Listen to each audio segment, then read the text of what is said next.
Hey, FlimsyLunchTray here, and welcome to World of Warships. I have finally returned from a brief, I guess you would say, YouTube hiatus.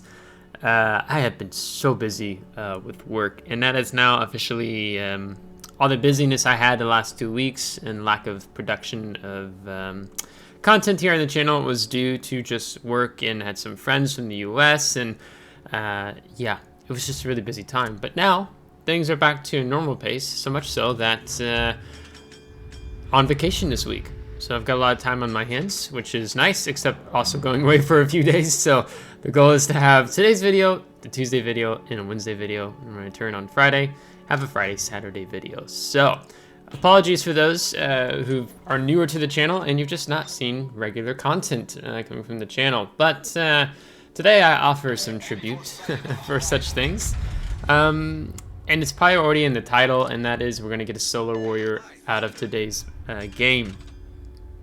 Also, what's fun about this game is what happens in the first half of the battle and probably the very end of the battle.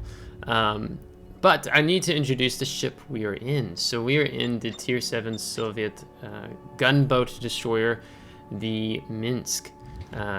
It's quite good to play. I don't think it's terrible, as long as you recognize you play with the guns on the ship, which you have 5 of these guns, and these guns are 130mm, which can do some nasty things, as you're going to see here in a little bit. But then your torpedoes are only 4 kilometers long, so your torpedoes are more yellow torpedoes, and we have a sub here, and we have a destroyer who decided to smoke up in front of us. And what is also nice is the fact that the King George is behind the island. I don't remember what was the ship. The Congress is behind the island. So this destroyer has no support from his team. And it's a GIGABYTE, which means he has deep water torps. So there's nothing he can do to us. So we can are free to bully him as such. And we're gonna make sure he dies. And now we need to be mindful of the Congress. So originally I was thinking about turning around, but with Congress coming this way, we are just not going to be able to pull that same maneuver. So we're just going to go for it. We are going to fly back into the enemy spawn. We're going to dump some of our depth charges, because remember there was also a sub we spotted here. We saw his ping on the surface. So the goal is we keep the island between us and Congress. Now we're getting some 6 splash damage from the depth charges, so 6 of them hit a little bit, so that's good for us. And kind of now the concern is, where is the King George? Now probably in hindsight should have only used 1 rack to kill the GIGABYTE, but I really want to make sure he died, because we're not sure, right, if King George is just right around the corner. And he is just right around the corner, but he's not paying attention to us, even though the Congress has had us on the Hydro. So this is what we're going to do.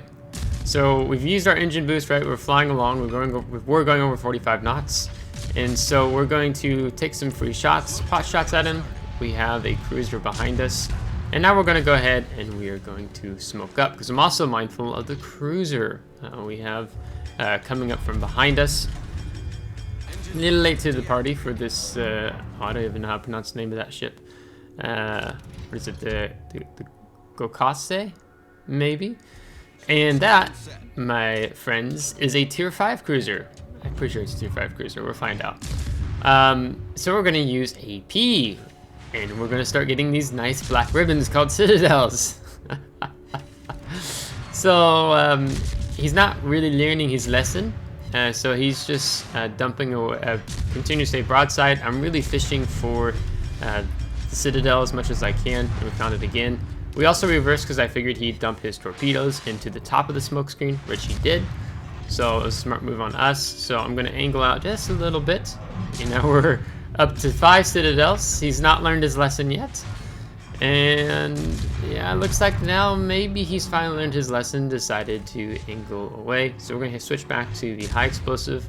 So with these 130mm guns, they're really good. They're quite nice. Now here is something that it's up to you to decide, and you'll see how it comes back in the end of this video. I decided to go ahead and switch over to the submarine here, because I'd really like to get rid of him, because submarines are a pain, and he was just sitting there on the surface. So I thought maybe we can get him, In the meantime, the Gokase has gone dark. Our sub's gone under, so it was probably submarine that was spotting him, so maybe we wouldn't have gotten that many more shots against that Tier 5 Japanese cruiser. I think it's Tier 5, I can't remember off the top of my head. No, but probably Tier 6 because we have Congress, right, in the game, so it's a Tier 6, so my apologies on that. I very quickly went through that line. It's not a very good line in the game. So Congress has used his 10-kilometer radar. You can see we just exited it. And so now we're kind of figuring out what do we want to do. Seeing how the King George is positioned, seeing how Congress is positioning. Our torpedoes are off cooldown. You can see they do almost 18,000 damage. So I was just checking them there in the reload time and reminding myself that they're only a 4-kilometer range. Meantime, Organizer now has torpedoed the Dunkirk B, so good to see. And at the same time, we had one of our subs took out enemy sub, and now one of the other enemy subs is taking out one of our our friendly subs. So a little bit of sub-on-sub action going on there, with some more torpedoes coming in from the Gokase. Not sure if that's how you pronounce it, but that's what we're going to go for. So my goal is I hope that King George wants to come deal with us. And if he wants to come deal with us, well, I'm going to yellow him with torpedoes. And it doesn't seem like he's able to make up his mind. He's done now, he's the 270 turn in the cap. So then, yeah, this isn't going to work out for us very well. So then we're just going to simply reposition again. So in the meantime, as we figure our positioning and what the heck this King George is actually up to, let me read a little bit about this ship. Now, if you take the Minsk and you go for a full concealment build, which should only be with the commander, you can get the concealment down to 6.76 or 6.8 as you see on the mini map with how this is being showed. If you don't go a concealment route, let's say you go more of a gunboat route, you don't care too much, then your concealment is going to blow up to 7.5 by sea, and then being by air it's 3.46. With concealment, your air is 3.11. Now these guns, they're 130mm guns, and so now we're going to start harassing this King George in the Congress. But they do quite well. Typically, if I'm able to and I get broadside targets, I want to be able to lob AP, but we're just taking our time here. Now you see I'm switching to the AP, checking it out here. And these guns have a 5-second reload time, not taking into account Adrenaline Rush, or something like the main battery AA specialist or fearless brawler skill, all different skills to decrease your reload time. So we're just going to take our time here. With the positioning how we've gone now, our goal is to be as annoying as possible to the Congress, to be annoying as possible to the King George V. And that essentially that the hope is we force them out of their positions because they're both relatively low health, that our team will be able to do some things about it. But in the meantime, we've lost the Gneisenau and the Renown. So that wasn't so good. I mean, you can see our Renown was in a pretty bad position. But New Mexico punishes the Congress, and then the enemy King George takes out the Pensacola. So, yes, a lot of kills there in very quick succession. So now we're going to go into C-cap. So I'm going to let my team know what I'm up to. So this is really becoming a battle of attrition. You can see even the points difference is just 8 points difference is all.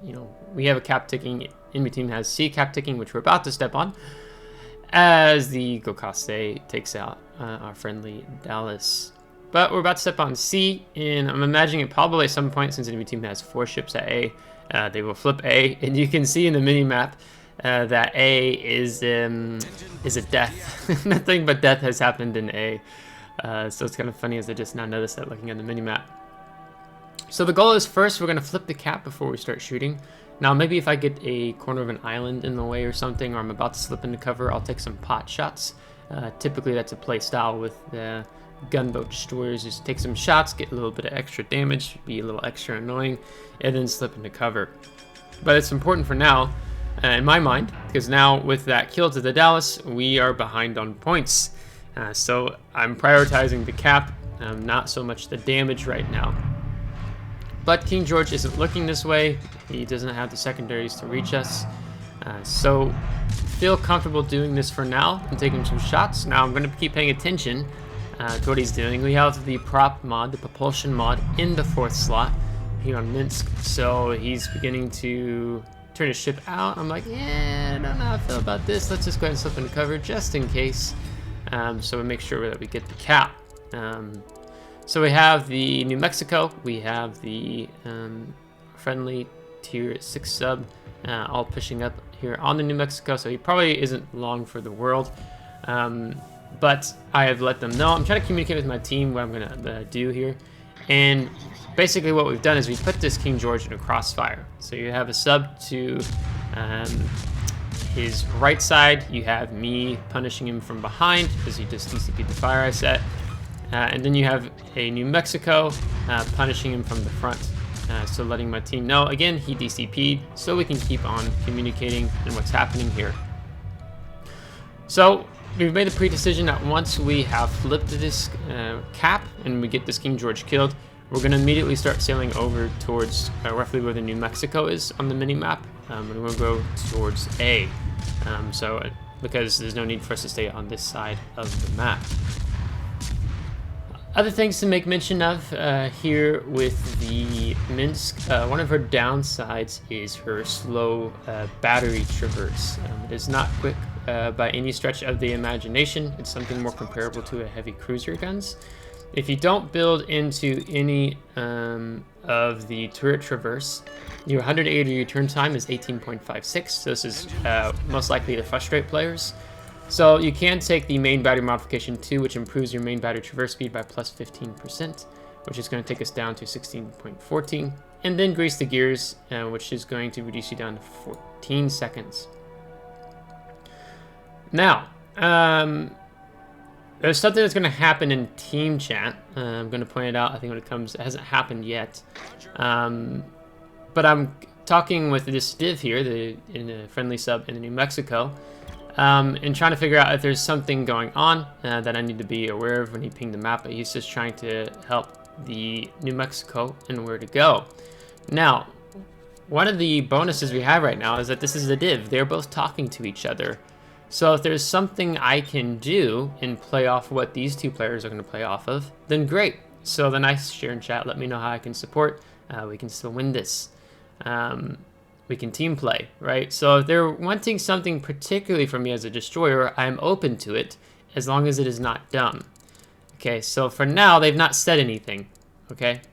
And I'm letting them know I'm not going aggro, I'm not just going to fly into A. But with my positioning, because he's pinged on the map where New Mexico's going, so he wants to put the New Mexico more in a safe position back and behind Bravo. Enemy team's going to have to push B if they want to win. That's the only thing. I'm also sharing now that the Gokase is low, and I got 5 citadels on him. So there's 3 things I'm going to do with my positioning. Okay, positioning is really important in World of Warships in this type of situation. I know the enemy team's going to have to push B from A if they want to win the game. So, having that knowledge, my first objective is spotting. I want to spot for the sub, I want to spot for the New Mexico. I want to get myself into a position where I can give them information of when the enemy cruisers, I won't be able to see anything about the sub, but enemy cruisers are going to push in. The sub is just going to be difficult to spot.